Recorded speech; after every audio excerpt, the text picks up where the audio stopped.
Hola, ¿qué tal? Yo les voy a hablar sobre la anatomía y fisiología de la tiroides. Para comenzar, la glándula tiroides está conformada por dos lóbulos laterales, un istmo central y un lóbulo piramidal en su porción superior. El lóbulo piramidal suele ser inconstante y solo se observa en el 50% de las personas.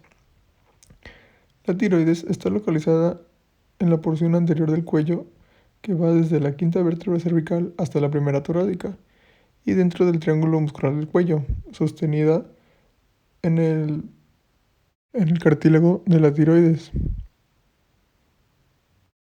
La tiroides cuenta con una cápsula de tejido conectivo que va a infiltrar en forma de trabéculas que va a formar el estroma del órgano y la cápsula verdadera de la glándula. También va a poseer una cápsula falsa que va a derivar de la aponeurosis pretraquial, de la que un ensanchamiento fija el cartílago cricoides en la parte posterior de cada lóbulo y forma el ligamento de Berry. La irrigación de la tiroides es muy abundante y diversa por las múltiples arterias que llevan flujo sanguíneo hacia ella. Las principales arterias de la glándula son las tiroideas superiores e inferiores, además de una arteria media que suele ser de igual manera inconstante. La arteria tiroidea superior va a ser una rama de la arteria carótida externa, que va a emerger muy cerca de la bifurcación y desemboca en el polo superior de la glándula. Esta es indispensable de mencionar, ya que en parte de su proyecto va paralela al nervio laríngeo superior y adelante se divide en el polo donde se originan las ramas anteriores y posteriores. La arteria tiroidea inferior es rama del tronco tirocervical, aunque en casi 15% de los casos puede serlo de la arteria subclavia. Su trayecto es ascendente por detrás de la arteria carótida y de la vena yugular y penetra la aponeurosis prevertebral, donde se divide en cuando menos dos ramas y cruza ascendente al nervio laríngeo recurrente. Por último, la arteria tiroidea media suele ser impar e inconstante. Puede nacer del tronco branquiocefálico, de la arteria carótida común derecha o del arco aórtico. De igual manera existe en menos de 15% de casos. En el drenaje venoso tiende a formar un plexo vascular en la superficie de la glándula, que se va a dividir por tres pares de venas. La primera es la vena tiroidea superior, que va a acompañar a la arteria del mismo nombre para desembocar en la vena yugular interna o en la vena facial común. La segunda es la vena tiroidea media. Esta puede estar ausente o en ocasiones ser doble y nace en la superficie lateral de la glándula, cruza la arteria carótida común y va a desembocar en la vena yugular interna. La tercera es la vena tiroidea inferior, que suele ser variable y la más grande. Además, es asimétrica y a veces desemboca en la vena brachiocefálica, aunque en ocasiones también forma un tronco común. El drenaje linfático es igualmente de suma importancia por las patologías que puede presentar la glándula tiroides. Y el drenaje igual se va a dividir dependiendo las áreas de la tiroides. En el drenaje superior medio va a constar de 3 a 6 vasos que nacen en el margen superior del istmo y de los márgenes medios de los lóbulos laterales, para desembocar en los ganglios digástricos y en los prelaringeos por arriba del istmo. El drenaje inferior medio se dirige a la porción más baja de este y a las porciones medias inferiores para terminar en los ganglios pretraquiales y brachiocefálicos.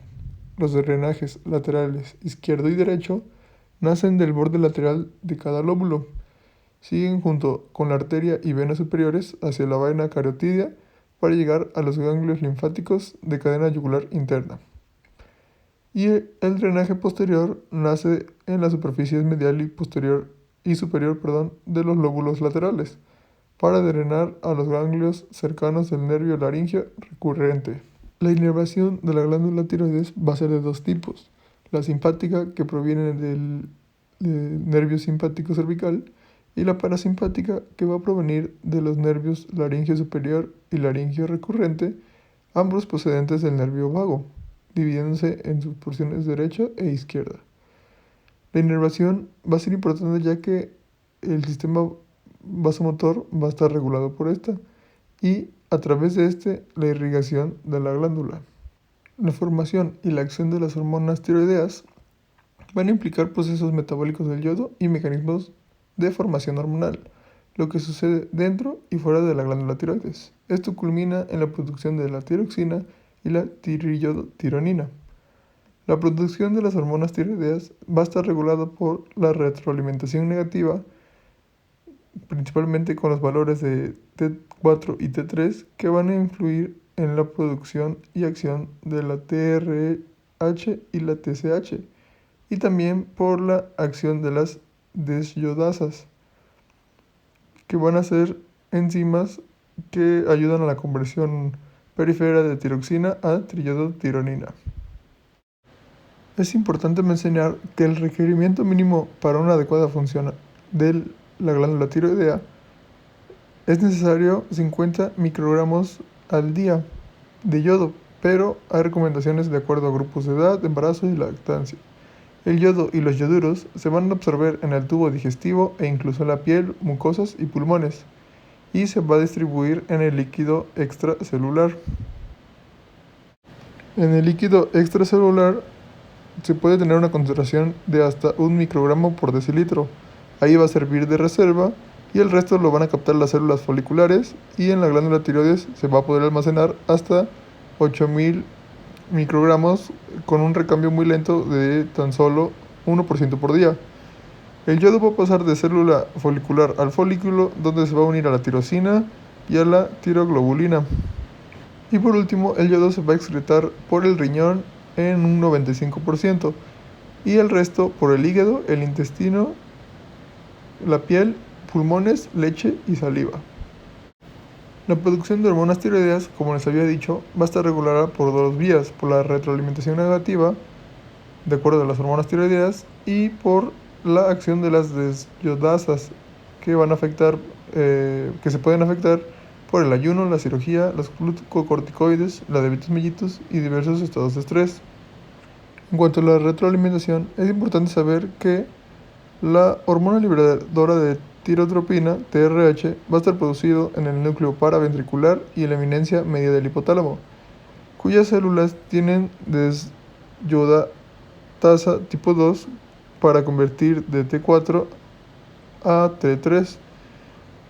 Esto interviene en la síntesis de la TRH, que tiene una secreción pulsátil y vida media de 5 minutos. Su producción y liberación son favorecidas por la disminución de la concentración sérica de las hormonas tiroideas e inhibida por el incremento de las mismas.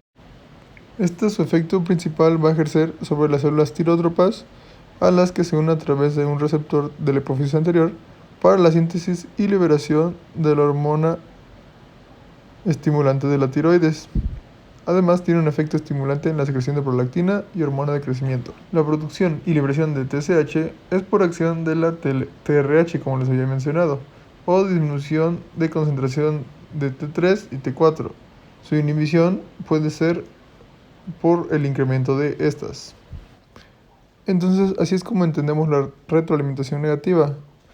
Cuando un nivel alto de tiroxina es captado por el hipotálamo y por la hipófisis, se va a tener la producción de estas hormonas, como lo podemos ver en el diagrama. Entonces, ¿cómo se va a llevar a cabo la síntesis de hormonas tiroideas? Primero, se va a empezar por la captación de yodo, el cual lo realiza un gradiente químico y eléctrico en cotransporte con el sodio. La captación, que se efectúa por la acción de TSH en la célula folicular, que con esto se va a lograr una concentración de yodo de 20 a 100 veces mayor que en el plasma. Después, como segundo paso, tenemos la oxidación del yodo, que se va a realizar en presencia del peróxido de hidrógeno por la enzima peroxidrasa tiroidea.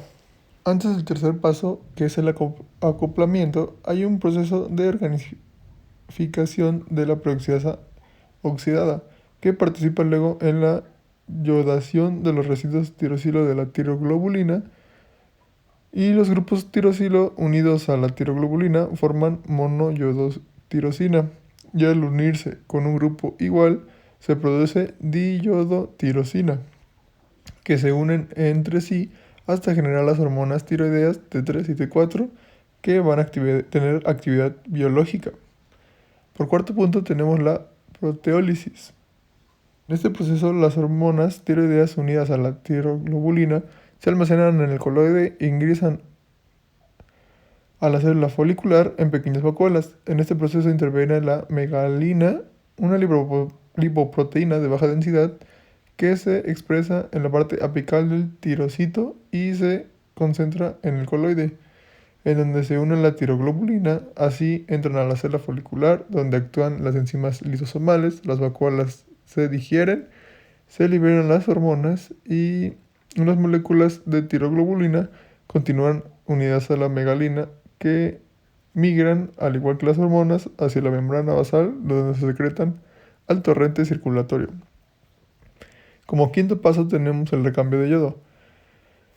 Al ser liberadas las hormonas de la vacuola y antes de ser secretadas, algunas moléculas de acción de enzimas de las lisosomas son convertidas de nuevo en monoyodotirosina o diyodotirosina y se liberan yodo que se recicla para formar nuevas hormonas tiroideas. Y por último, la secreción, que va a ser la liberación de las hormonas fuera de la tiroides, se va a realizar en la membrana basal de las células foliculares a través de los canales de la membrana citoplasmática hacia los capilares y de ahí a todo el organismo. Ahora, ¿cómo se van a transportar y cómo van a accionar? Se van a transportar unidas a proteínas y solo las fracciones libres tienen actividad biológica. La T3 va a ser un poquito más potente que la T4. La principal proteína que va a transportar las hormonas tiroideas es la globulina fijadora de tiroxina. También interviene la transferina, la albúmina y las lipoproteínas. Y como les había dicho, las enzimas que van a regular la acción de las hormonas tiroideas son las desyodasas, que hay de tres tipos. La D1, que va a catalizar la conversión de T4 a T3, se va a encontrar en el hígado, en el riñón y la piel. La D2, que se va a encontrar en la hipófisis, el cerebro, la grasa parda y el músculo esquelético, que va a ser la principal enzima para la conversión de T4 a T3. Y la D3, que va a estar inactiva de aspecto biológico, va a predominar en el cerebro y la placenta. Y bueno, la captación va a depender absolutamente de energía, como es el ATP. Como conclusión, la tiroides va a producir hormonas que actúan en todo el organismo e influyen en la síntesis de proteínas funcionales y estructurales con la producción de calor. Y bueno, esto sería todo. Muchas gracias por su atención.